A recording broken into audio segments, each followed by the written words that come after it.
विश्वपाद परमहंस परिव्राजकाचार्यष्टोत्तरसदस्ये श्रीमद् शिल भक्ति वल्लभ तीर्थ गोस्वामी गुरु महाराज के अभय चरण कमल में अनंत कोटि साष्टांग दंडवत प्रणाम करता हूँ। कहते हैं जो लोग भगवान को निष्कपट रूप से प्राप्त करना चाहते हैं,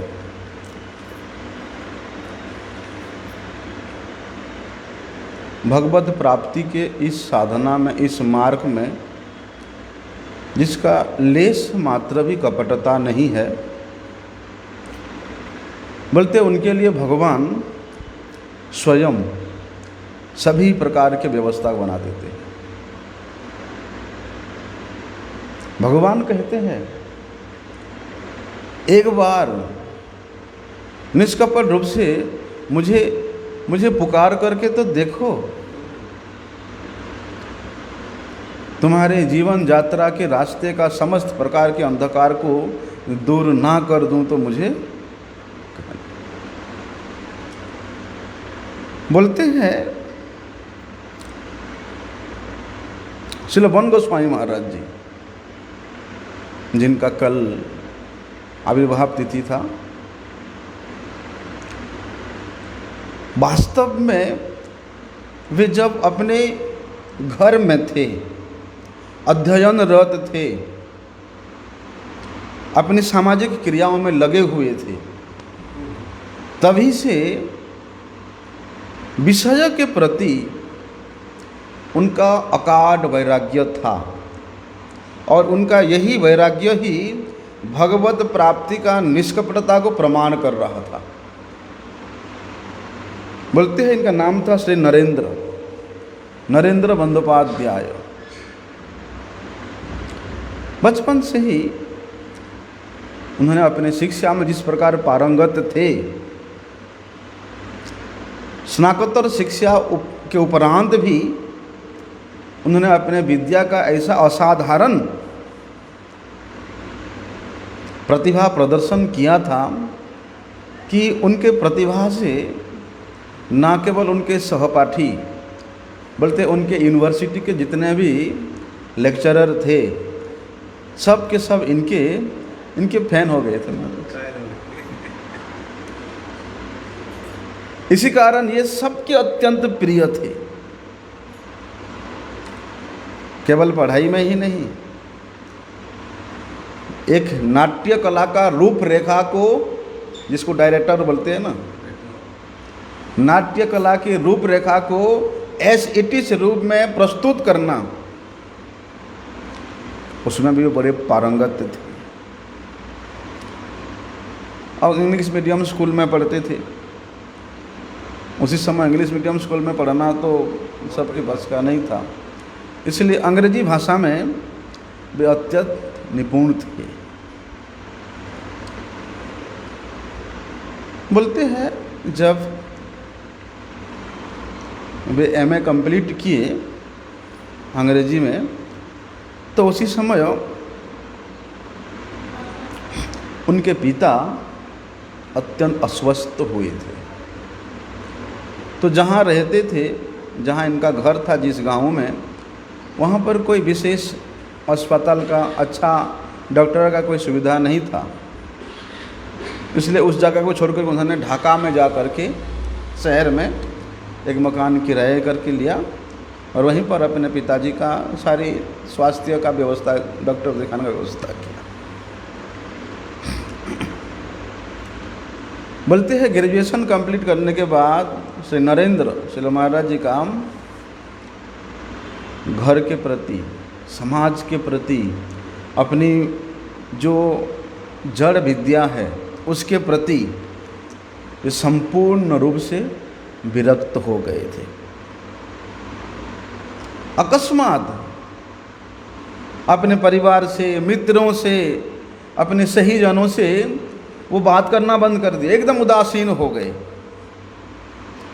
और उदासीन होने का मतलब है कि सद्गुरु के पदाश्रय ग्रहण करने के लिए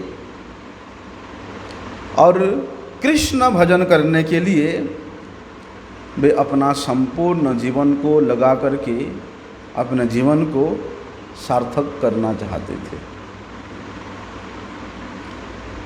बोलते उनके यही निष्कपटता रूप चेष्टा से भगवान श्री कृष्ण स्वयं सब प्रकार की व्यवस्था कर दिया। बड़े प्रतिभावान तो थे ही। जिस प्रकार वे जड़ विद्या को अध्ययन करने में प्रतिभावान थे, बोलते भगवान के कृपा से इनके पास भक्ति उन्मुखी प्रतिभा का भी भंडार था। किसी प्रकार से उन्होंने ढाका में प्रभुपाद जी के जो प्रतिष्ठित मठ है श्री मध्व गौड़ीय मठ, वहाँ पहुँचते हैं और वहाँ जाकर के वहाँ पर जो भी वैष्णव लोग मठवासी है उनसे वे संपर्क करते हैं। वहाँ पर उन्होंने उस मठ के जो इंचार्ज थे उनसे श्रील प्रभुपाद जी की जो अतिमर्त्य चरित्र है उसको उन्होंने श्रवण किया। और प्रभुपाद जी का चरित्र को श्रवण करने के उपरांत जिसका भक्ति उन्मुखी सुकृति जागृत हो चुकी है वो क्या वापिस घर जा सकता है? बोलते वो पूरे डिटेल लिए इसलिए प्रभुपाद जी कहाँ मिलेंगे, कहाँ उनके चरणों का दर्शन होगा। उनके चरित्र को सुन करके उनसे उनका दर्शन करने लालायित हुए और घर में उन्होंने एक व्यवस्था बनाया कि देखिए पिताजी का मेडिसिन तो यहाँ नहीं मिल रहा है ढाका में, इसलिए कोलकाता जाना पड़ेगा। इसलिए मेडिसिन लेने के लिए कोलकाता जाना उद्देश्य नहीं है, कोलकाता जाना उद्देश्य श्रील प्रभुपाद जी से उनका दर्शन करने का है। कलकत्ता में जो श्री गौड़ीय मठ है वहाँ पर श्री नरेंद्र बंदोपाध्याय पहुँचते हैं और वहीं पर ही श्रील प्रभुपाद जी के साथ उनका प्रथम साक्षात्कार हुआ। हाँ, बाग बाजार श्री गौड़ीय मठ में प्रभुपाद जी ने ऐसा एक शिक्षित सुसंगठित संस्कार से युक्त चरित्रवान व्यक्ति को, एक लड़का को अपने सामने देख करके उनसे बड़े स्नेह किया और साक्षात प्रभुपाद जी के मुख से बीरजपति हरि कथा श्रवण करने के बाद उन्होंने अपना संपूर्ण जीवन को श्रील प्रभुपाद जी के चरणों में समर्पण करने का संकल्प ले लिया। प्रभुपाद जी का स्नेह जहाँ पर मिला, प्रभुपाद जी का हरिकथा श्रवण करने को जहाँ पर मिला, उन्होंने ढाका और वापिस नहीं लौटने के लिए संकल्प कर लिया कि हम और ढाका नहीं जाएगा। किसी ना किसी प्रकार से उनके पिताजी का जो मेडिसिन है उसको किसी के हाथ से किसी प्रकार से भेजवा दिया और वे वहाँ पर प्रभुपाद जी के चरणों में रहने लग गए। कुछ दिन तो श्रील प्रभुपाद जी के पास रह करके प्रभुपाद जी के मुख से हरिकथा श्रवण किया। उसके बाद श्रील प्रभुपाद जी के चरणों में एक दिन निवेदन करते हैं हरिनाम और दीक्षा प्रदान करने के लिए। प्रभुपाद जी से प्रार्थना करते हैं विशेष रूप में शिष्य को हरिनाम अथवा दीक्षा देने से पहले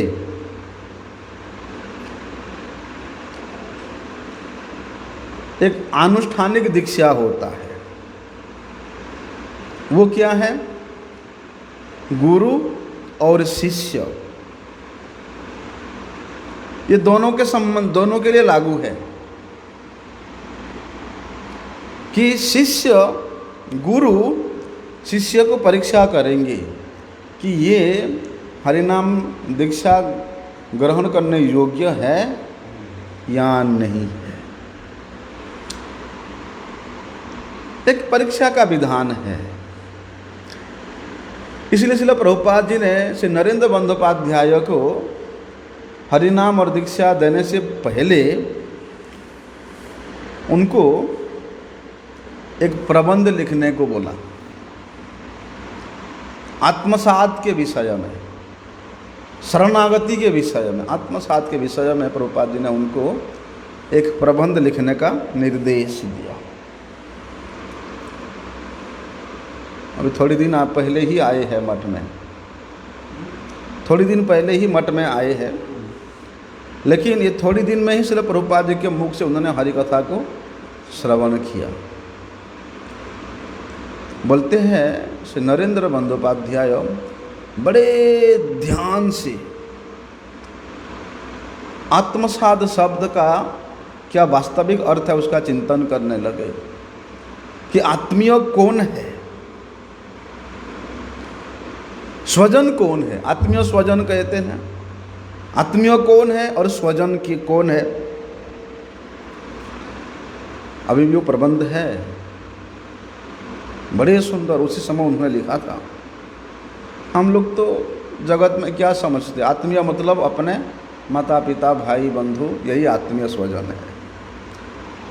स्थूल शरीर से जो संबंधित लोग हैं उनको ही हम लोग आत्मीय समझते हैं, लेकिन वहाँ पर ये स्थूल शरीर युक्त आत्मीय लोगों, ये तो अनात्मीय लोग हैं, उनका व्याख्या नहीं करके श्री नरेंद्र बंदोपाध्याय ने आत्मा के विषय में वर्णन किया।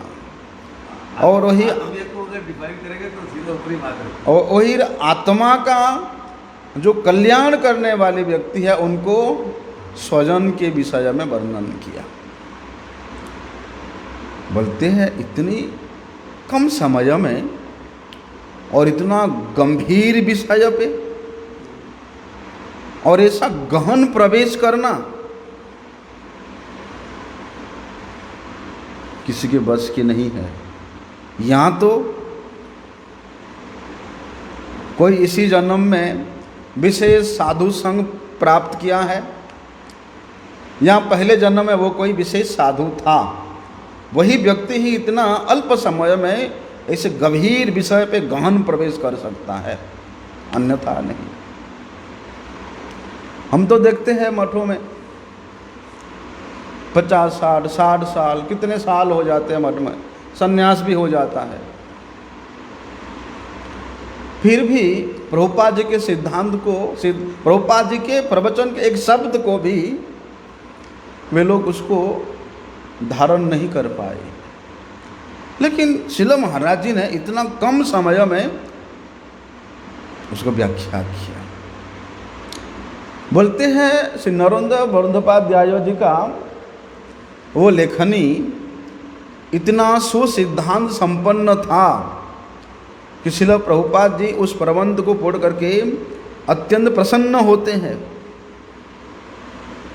और उस प्रबंध को जो साप्ताहिक गौड़ीय पत्रिका प्रिंट होता था, पब्लिश होता था, उसमें उन्होंने उसको पब्लिश करने के लिए निर्देश दे दिया। उसके बाद श्रील प्रभुपाद जी ने श्री नरेंद्र बंदोपाध्याय को पांचरात्रिक दीक्षा प्राप्त करा के उनका नाम रखा श्री नंदसुनु ब्रह्मचारी, नंदसुनु ब्रह्मचारी नाम। अभी दीक्षा प्राप्त करने के बाद एक शिष्य का क्या कर्तव्य होता है? अपने गुरुपाद पद में रह करके विश्रम्भेण गुरोर सेवा, अत्यंत उत्साहित होकर के। उत्साह कहाँ होता है? जहाँ संकोच नहीं होता है, निसंकोच भाव से गुरु सेवा करना ही उस शिष्य का कर्तव्य होता है। इसलिए श्री नंदसुनु ब्रह्मचारी श्रील प्रभुपाद जी के दीक्षा ग्रहण करने के उपरांत उन्होंने प्रत्येक क्षण प्रभुपाद जी के निर्देश को पालन करने का प्रयास किया। और प्रभुपाद जी का निर्देश क्या था? हरि गुरु वैष्णवों के सेवा ही करना।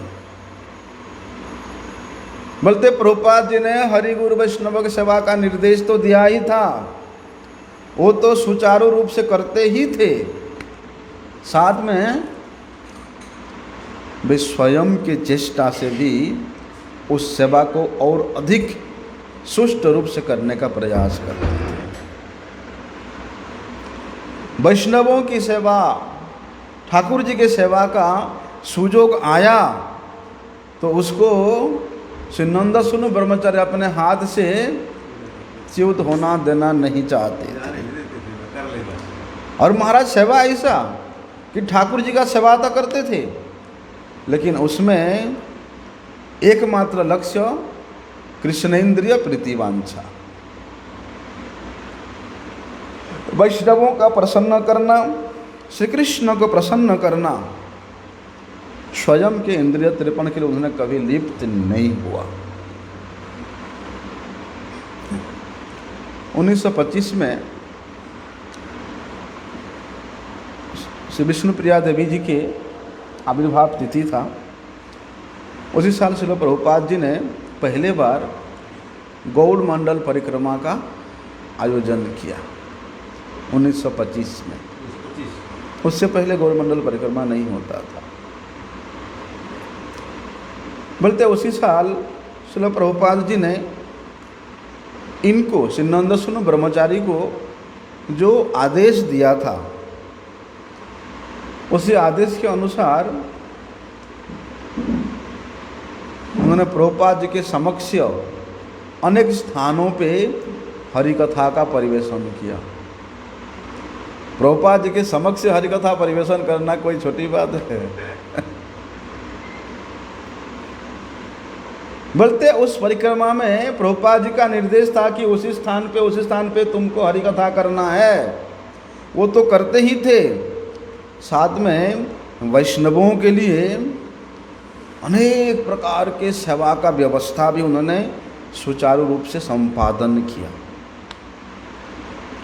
और उस परिक्रमा में श्री नंदसुनु ब्रह्मचारी जी का इतना एक्टिविटी को देख करके प्रभुपाद जी अत्यंत प्रसन्न हुए, क्योंकि सेवा के माध्यम से ही कोई प्रीति का पात्र होता है। और जहाँ पर निसंकोच रूप से, जहाँ पर निष्कंटक रूप से, निष्कपट रूप से जहाँ पर सेवा होता है, वहाँ तो प्रीति ही होता है महाराज। तो उनके ऐसे सेवा चेष्टा को देख करके श्रील प्रभुपाद जी के प्रचुर प्रीति के पात्र बने। बोलते उसी साल 1925 में ही श्रील प्रभुपाद जी ने उसको संन्यास प्रदान किया था और नाम रखा त्रिदंडी स्वामी श्री श्री मद्भक्ति हृदय बन गोस्वामी महाराज। बोलते हैं प्रभुपाद जी का एक विशेष उद्देश्य था सत्शिक्षा प्रदर्शनी करके लोगों को भगवान के तत्व, भगवत लीला समझाया जाए। ऐसा प्रभुपाद जी का हार्दिक इच्छा होता था। इसलिए मायापुर में, कलकत्ता में, ढाका में, पटना में, काशी में, प्रयाग में श्रील प्रभुपाद जी ने अनेक स्थानों पर इस प्रकार के मूर्तियाँ, रूपरेखा बनाने का भार श्रील भक्ति हृदय बन गोस्वामी महाराज जी को था, क्योंकि पहले भी वे नाट्य कला में डायरेक्टर का काम करते ही थे। हैं? मतलब करते नहीं थे, उनका इतना योग्यता था।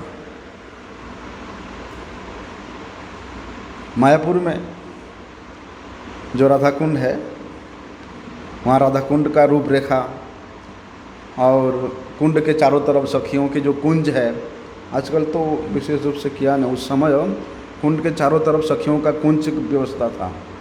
उसके बाद वहाँ गिरिराज जी का जो आकृति बना हुआ है, वो सब श्री वनदेव गोस्वामी महाराज जी का ही चित्रकारी है, उन्होंने ही वो प्लानिंग किया है।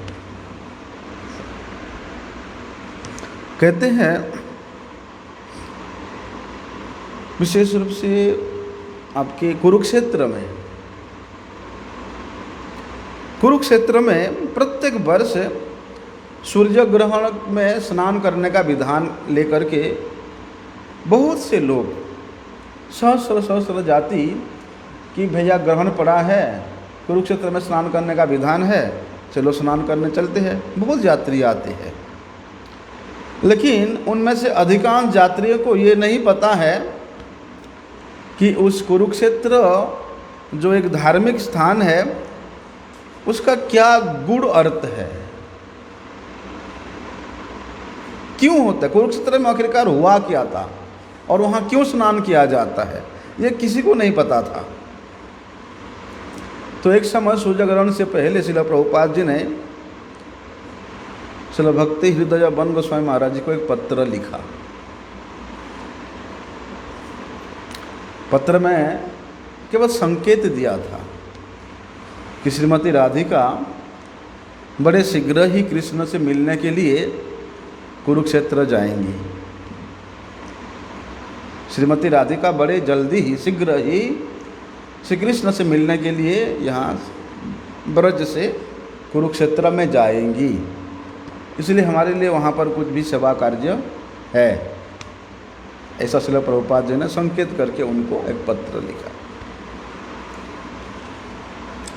यद्यपि प्रभुपाद जी का ये संवाद संक्षिप्त था और संकेत मात्र था, किंतु श्रील भक्ति हृदय बन गोस्वामी महाराज जी समझ गए कि उनके गुरुपाद पद्म श्रील प्रभुपाद जी का क्या निर्देश है।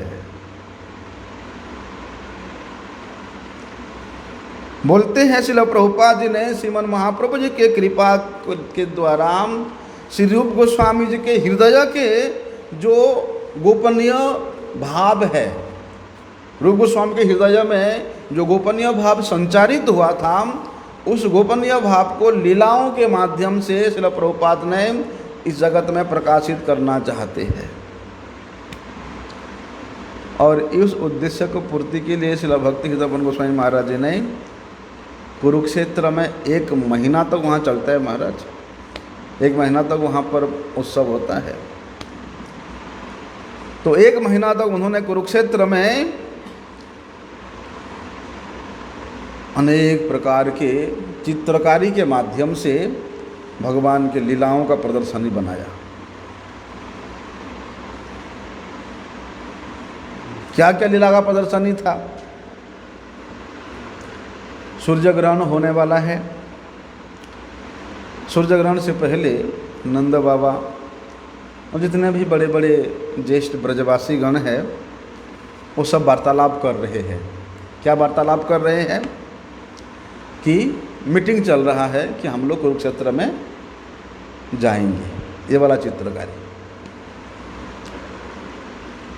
यात्रा तो चला, प्रारंभ हुआ ब्रजवासियों का कुरुक्षेत्र की ओर। तो उस समय घने अंधेरे वनों में, रात तो हुआ ही, घने अंधेरे वनों में श्रीमती राधा रानी के दिव्य अंग के कांति, मतलब श्रीमती राधा रानी के अंग की कांति से समस्त वन उद्भासित हो गया। और श्रीमती राधा रानी के अंग की कांति से वो अंधेरा में भी वे लोग उस वन को पार कर गए। ऐसा अंग कांति था श्रीमती राधा रानी का।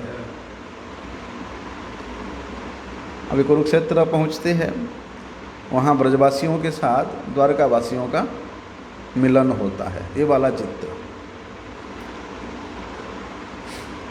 वहाँ पहुँचने के बाद नंद बाबा, यशोदा मैया श्री कृष्ण से मिलते हैं। किस प्रकार से मिलते हैं कि माता यशोदा के अश्रु से श्री कृष्ण का स्नान हो रहा है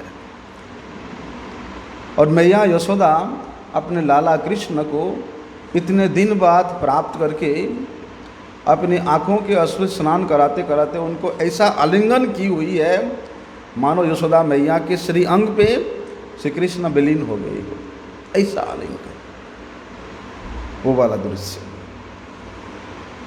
उसके बाद सूर्य ग्रहण के दिन में सभी ब्रजवासियों का वहाँ स्नान होता है, उसी का दृश्य। अभी द्वारिका के जो महिषीगण है, नारद जी को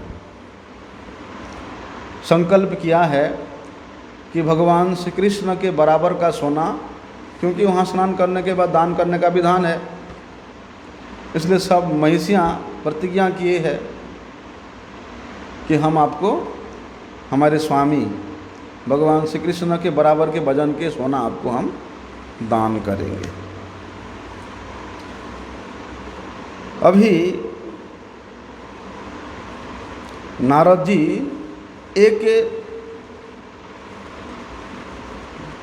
नारद जी कहते हैं वहाँ पर, अगर तुम लोग श्री कृष्ण के वजन के बराबर सोना दे नहीं पाओगे तो मैं श्री कृष्ण को अपने साथ ले जाऊंगा। ये वाला वहाँ पर युक्ति रखा। अभी द्वारिका के महिषियों ने क्या किया, नारद जी के प्रस्ताव को स्वीकार कर लिया। अरे हमारी द्वारिका में इतना सोना है, सोने का भंडार है और श्री कृष्ण किस नाम 65-60 किलो के होंगे, 70-80 किलो के होंगे, दे देंगे। महाराज द्वारिका में जितना सोना था, महिषियों का जितना भी आभूषण था, वो सब एक तराजू में रखा और श्री कृष्ण को एक तराजू में रखा। लास्ट में समस्त महिषियाँ नारद जी को पर्याप्त स्वर्ण देने में असमर्थता प्रदान किया। तब नारद, वो वाला दृश्य वहाँ वर्णन है। फिर नारद जी ने श्री कृष्ण को अपने साथ ले जाने के लिए उद्यत हुआ, वो वाला दृश्य है। उसके बाद रोहिणी मैया श्रीमती राधा रानी के अनुगत्य में समस्त गोपियों को अपने पास बुलाती है, उनसे परामर्श लेती है कि क्या किया जाए। नारद जी तो ले जाएंगे श्री कृष्ण को। तब श्रीमती राधा रानी ने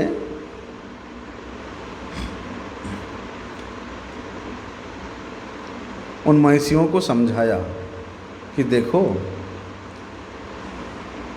तुम लोग एक तुलसी का पत्ता लो और तुलसी के पत्ते में श्री कृष्ण नाम अंकित कर दो और उसको एक तराजू में रखो और दूसरे में कृष्ण को बिठा दो। बोलते कृष्ण नाम अंकित तुलसी, पत्र का भार महाराज नीचे हो गया और कृष्ण, मतलब तुलसी दल के भार के कारण तराजू का पल्ला भारी होकर के झुक गया। लेकिन श्री कृष्ण वहाँ राधारानी कैसे मिलेंगे, सब महिषियाँ हैं, तो श्री कृष्ण वहाँ अस्वस्थ होने का लीला करते हैं और एकांत में श्रीमती राधा रानी से उनका वहाँ मिलन होता है, वार्तालाप होता है, उसका दृश्य है। उसके बाद श्रीमती राधा रानी अनेक प्रकार के अभियोग करती है, उलाहना शिकायत करती है श्री कृष्ण को। श्री कृष्ण फिर राधा रानी को अनेक मधुर मधुर वचन कहकर उनको शांत कराते हैं। बोलते हैं गोपियों के माधुर्य के सामने द्वारिका के जो महिषियों का ऐश्वर्य है उसका वहाँ पर हेयता के रूप में प्रमाणित हुआ है। इस प्रकार का वहाँ चित्र अंकित हुआ है।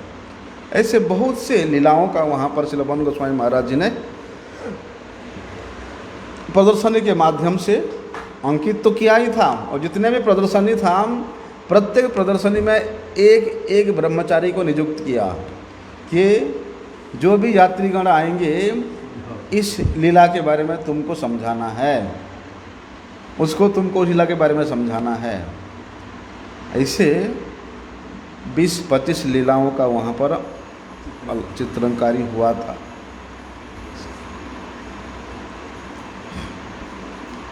और केवल चित्रकारी नहीं, बोलते जो जो लीला हुआ था उन लीलाओं में श्री लबन गोस्वामी महाराज जी ने संक्षिप्त रूप से उसका विवरण में परिचय भी दिया था। प्रभुपाद जी ने श्री लबन गोस्वामी महाराज जी के इस प्रकार व्यवस्था को देख करके बड़े प्रसन्न हुए कि सूर्य ग्रहण के समय में कुरुक्षेत्र यात्रा करने का जो वास्तविक उद्देश्य क्या है, उस वास्तविक उद्देश्य को जानकर प्रदर्शनी में जितने भी लोग आए थे, जो लोग पहले पहले से आते थे, उनको तो पता नहीं कि कुरुक्षेत्र में ये सब लीला हुआ था। वे लोग बार बार श्री लवन गोस्वामी महाराज के पास जाते थे, उनके चरणों में प्रणाम करके उनसे कृतज्ञता प्रकट करते थे। इसीलिए कहते हैं, शास्त्र कहता है, शास्त्र के जो सिद्धांत है, जो श्रोतवाणी है, उसको वास्तविक रूप में श्रोत पंथा के द्वारा ही कोई जान सकता है।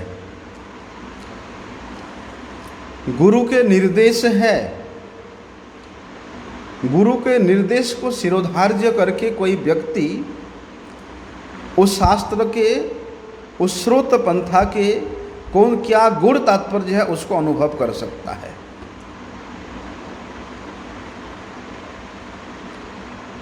इसलिए गुरु के निर्देश के बिना, मालाओ, गुरु के निर्देश के बिना भी कुछ लोग क्या करते हैं, अपने आप को गुरु के रूप में जगत में प्रचार करते हैं।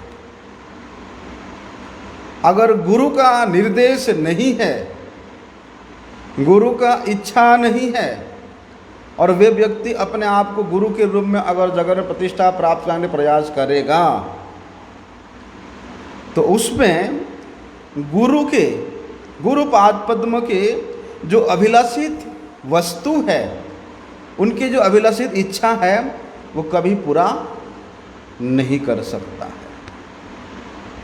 गुरु का इच्छा मतलब गुरु उस शिष्य को अपने हृदय में प्रवेश करने का अधिकार प्रदान करते हैं, अपने अंतर हृदय में प्रवेश करने का गुरु उसको अधिकार प्रदान करते हैं। इसलिए एकमात्र जो अंतरंग शिष्य है,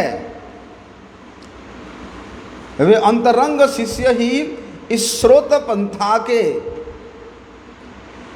और गुरु शब्द के जो वास्तविक तात्पर्य क्या है उसको वे जान सकता है।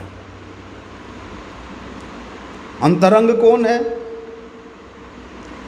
भाई? जिसने गुरुदेव के प्रति इस प्रकार विश्रम्भेण निसंकोच रूप से सेवा किया है, बल्कि उसका विश्वास ही, उसका निसंकोचता ही, उसका निष्कपटता ही वहाँ प्रमाण करता है कि वे व्यक्ति गुरु के ऊपर ही निर्भर है। हमारे गुरुजी इतना अपने गुरुदेव पर निर्भर थे कि गुरु के निर्देश के अनुसार उन्होंने प्रत्येक कार्य किया तो क्या ही है, बल्कि इतना अधिक गुरुवानुगत्यम कि उनके गुरुदेव बोलते जो जो शब्द बोलते थे, बोलते एज इट इज, उसी शब्द के अनुसार ही, बोलते उसी भाव के अनुसार ही वे अपना प्रस्तुति देते थे। इतना अनुगत्य है। यद्यपि गुरुपाद पद्म के उन शब्दों के ऊपर, गुरुपाद पद्म के उन भाव के ऊपर अभिनय करने का किसी का अधिकार नहीं होता है, फिर भी जहाँ पर निष्कपटता है, उस निसंकोचता के कारण श्री गुरुपाद पद्म अपने हृदय के अंदर में गमन करने के लिए उस सत शिष्य को अधिकार प्रदान करते हैं। इसलिए श्रील वनदेव गोस्वामी महाराज जी श्रील प्रभुपाद जी के अंतरंग पार्षद थे, जिसके कारण उन्होंने अपने गुरुपाद पद्म के जो गुण निर्देश था, चाहे वो निर्देश सांकेतिक रूप से हो,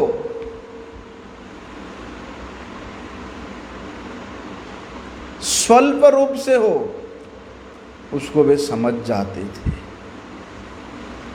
श्रील प्रभुपाद जी के निर्देशों को समझ करके उनकी हार्दिक अभिलाषा को उन्होंने पूर्ण करते हुए उनका सेवा किया।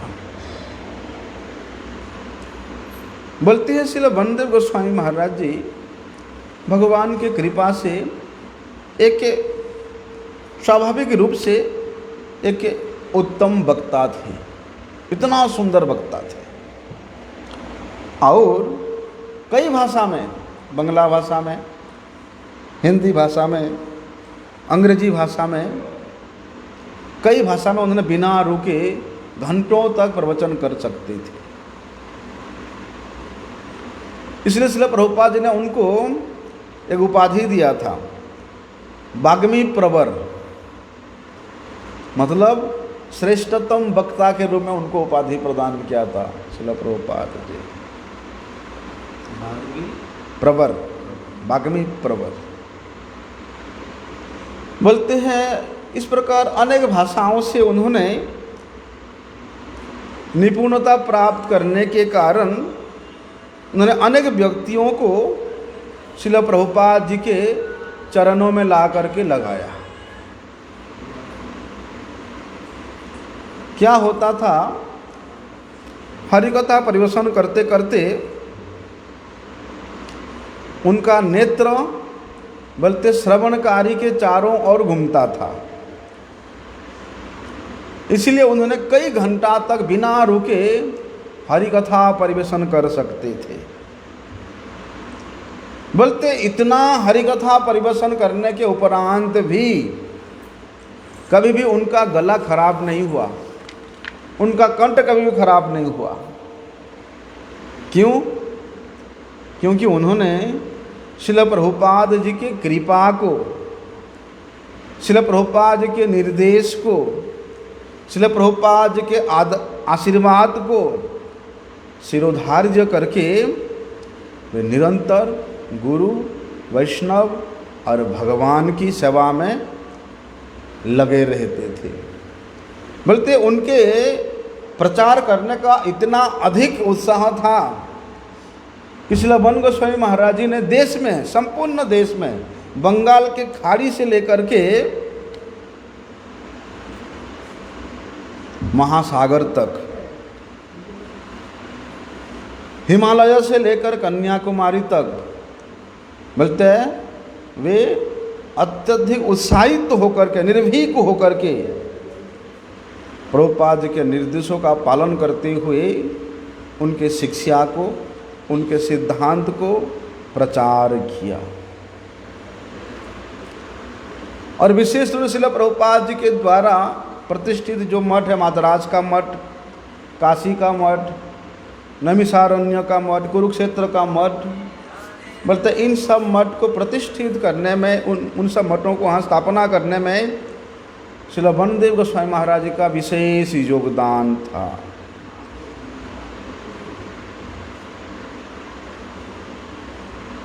श्रील प्रभुपाद जी ने एक योग्य शिष्य को विदेश में भेज करके वहाँ के अंधकार युक्त परिवेश में पड़े हुए लोगों को श्रीमन महाप्रभु जी के वाणी रूपी योजना से उद्भाषित करना चाहते थे।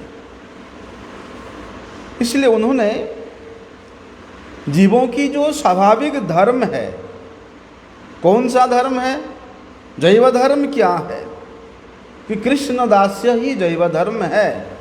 चाहे वे जीव किसी भी देश में क्यों ना हो, किसी की वेश में क्यों ना हो, किसी भी परिवेश में क्यों ना हो, भक्ति विनोद ठाकुर जी का इच्छा है कि पृथ्वी ते आछि जत नगरादि ग्राम सर्वत्र प्रचार हईवे मोर नाम। श्रील प्रभुपाद, श्रील भक्ति विनोद ठाकुर जी ने श्रीमन महाप्रभु जी के इसी निर्देश को श्रील प्रभुपाद जी को आदेश दिया था। इसलिए श्रीमन महाप्रभु जी के इस वाणी को श्रील प्रभुपाद जी ने केवल भारत में ही सीमित रूप से रखना नहीं चाहते थे, भारत से बाहर भी महाप्रभु जी के वाणी का प्रचार हो, ऐसा इच्छा करके उन्होंने उस समय रविंद्रनाथ टैगोर जो कि नोबेल पुरस्कार प्राप्त किए थे, अंग्रेजों ने उनको नोबेल पुरस्कार दिया था। वे जब विदेश से भारत वापस आए, श्रील प्रभुपाद जी उनसे मिलने के लिए गए और प्रभुपाद जी ने उनको पूछा, आप तो विदेश कई बार गए और वहाँ जाकर के आप थोड़ा थोड़ा धर्म का भी प्रचार करने का प्रयास किया, लेकिन हमारा इच्छा है कि चैतन्य महाप्रभु जी की शिक्षाओं को प्रचार करने के लिए हम विदेश किसी को भेजना चाहते हैं। आपका क्या विचार है, आपका क्या अनुभव है, आप बताइए। तब रविंद्रनाथ टैगोर कहते हैं, बोलते किसी को भी मत भेजो। क्यों? क्योंकि पहले भारत से बहुत से साधु वेशधारी लोग वहाँ गए हैं, जा कर के वहाँ अनैतिकतामय कार्य किया है, जिसके कारण विशेष रूप से विदेश में भारतीय साधुओं की छवि कलंकित है। उन लोगों ने वहाँ जा कर के भारतीय साधुओं की छवि को कलंकित कर दिया है। साधु वेश में जाते, वहाँ 2-4 साल प्रचार करते, फिर विवाह करके वहीं रह जाते। परिणाम क्या है? इसलिए विदेश में भारतीय साधुओं के प्रति किसी का श्रद्धा नहीं है, इसलिए किसी को मत भेजो वहाँ पर। श्रील प्रभुपाद जी ने रविंद्रनाथ टैगोर जी के सामने, उनके समक्ष श्री मन महाप्रभु जी की जो शिक्षा है उसका वर्णन करते हैं कि भगवान प्राकृत साधनों से मिल जाते हैं। ऐसा विचार करने वाले जो प्राकृत सहजिया है,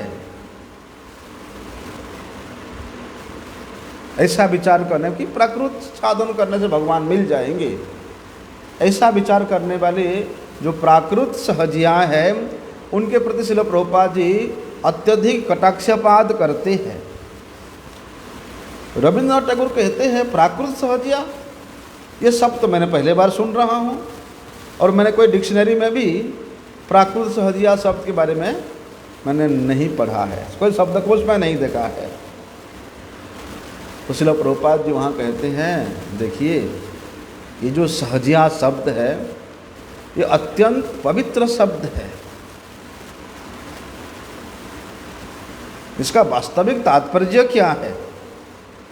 बोलते सहजिया शब्द जो शुद्ध भक्त है उनके लिए लागू होता है। कैसे? बोलते जिनका हृदय अहेतु के बिना कामना से, बिना किसी अपने सुख से प्रेम से युक्त है, स्नेह से युक्त है, और वही स्नेह और वही प्रेम किसके लिए है? केवल श्री कृष्ण के लिए है। उन्हीं को सहजिया कहा गया है। जैसे नंद बाबा, उनका प्रेम कृष्ण के प्रति कितना सहज है। यशोदा मैया की प्रेम का कौन वर्णन कर सकता है? इतना सहज प्रेम। और श्रीमती राधा रानी के प्रेम की तो पराकाष्ठा है। हाँ हाँ, जिन्होंने अपना सब कुछ श्री कृष्ण के लिए ही किया है, श्री कृष्ण के प्रसन्नता के निमित्त किया है। अपना प्रेम, अपना राग, अनुराग, सब कुछ स्नेह, ममता श्री कृष्ण के प्रति ही जिन्होंने ढाल दिया है, समर्पित कर दिया है। वास्तव सहजिया तो वही है। लेकिन जिन लोगों ने अयोग्य होकर के नंद बाबा का, यशोदा मैया का, राधा रानी का, गोपियों का, उन भावों को प्रदर्शित करके स्वेच्छाचारिता से युक्त होकर के इंद्रिय तर्पण करने का माध्यम बना लिया है भगवत भक्ति को, उन्हीं को ही प्राकृत सहजिया कहा जाता है। ये लोग उन अप्राकृत भक्तों की, भगवान के उस नित्य पार्षदों की उस अप्राकृत भावों को अनुकरण करते हैं। और ऐसे कपटी जीव जो है उनको ही प्राकृत सहजिया के रूप में श्रील प्रभुपाद जी वहाँ वर्णन करते हैं। क्योंकि आजकल तो महाराज सब शब्दों का ही वेश्यावृत्ति होता है। जिन शब्द में स्वयं के स्वार्थ रहता है, भगवान की कथा कर रहे हैं, भागवत कथा कर रहे हैं, लेकिन उन शब्दों में भगवान के प्रीति नहीं, स्वयं के स्वार्थ निहित रहता है। पूजा मिलेगा, प्रतिष्ठा मिलेगा, हैं, कनक कामिनी मिलेगा, शब्दों का वेश्यावृत्ति कहा जाता है उसको।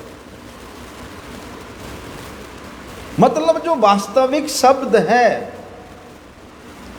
एक तो उसको उन्होंने अनुचित रूप से, अनुचित ढंग से प्रस्तुत करते हैं और उन्हीं शब्दों के माध्यम से वे स्वयं के इंद्रिय तर्पण करते हैं कि मैं इस प्रकार के शब्द का जाल बिछाऊंगा कि लोग आकर्षित होकर के मुझे गुरु मानेंगे, मेरा पूजा करेंगे, मेरा सम्मान करेंगे, मुझे दान दक्षिणा प्रदान करेंगे।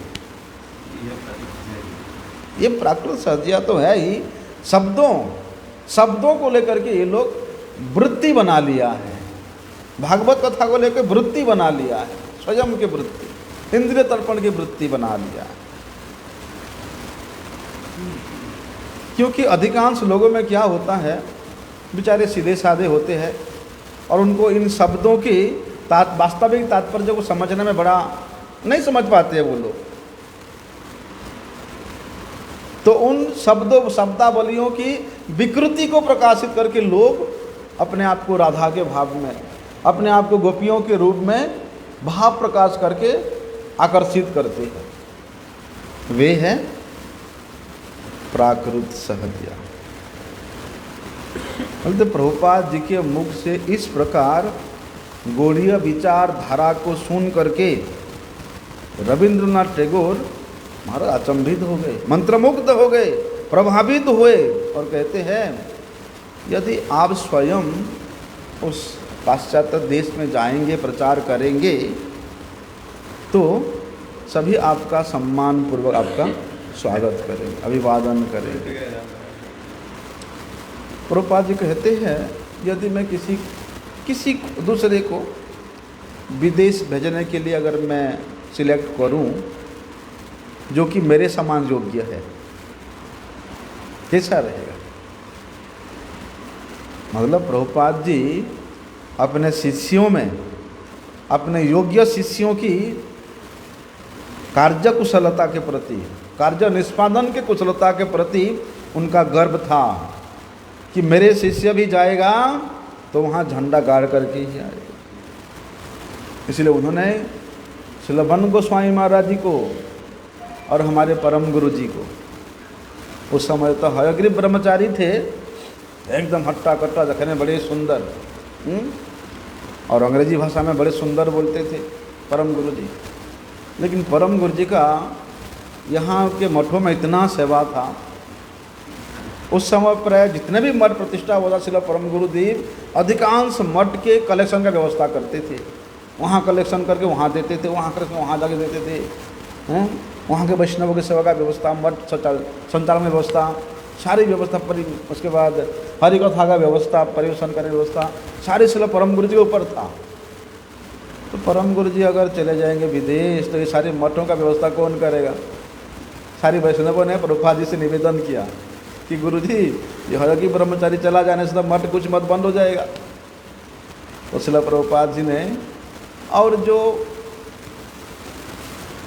परम गुरु जी से ज्येष्ठ गुरु भ्राता थे, वो लोग बोलते हैं हयग्रीव प्रभु इतना सुंदर है, इतना गठिले शरीर है, हैं, और अगर वहाँ विदेश में जाएगा तो विदेशी युवतियों का आकर्षण का केंद्र बन जाएगा। इसलिए इनको भेजना ना भेजिए, क्योंकि विदेशियों को जो भारतीय साधु है उसके ब्रह्मचारियों के विषय में, ब्रह्मचारी का क्या मर्यादा होता है उसके बारे में पता नहीं लोगों को विदेश में। इसलिए एक ब्रह्मचारी का, एक सन्यासी का किस प्रकार से सम्मान होना चाहिए वो लोग नहीं कर पाएंगे। इसलिए श्रील परम गुरुदेव के स्थान पर श्रील प्रभुपाद जी ने श्रील भक्ति प्रदीप तीर्थ गोस्वामी महाराज जी को श्रील वनदेव गोस्वामी महाराज जी के साथ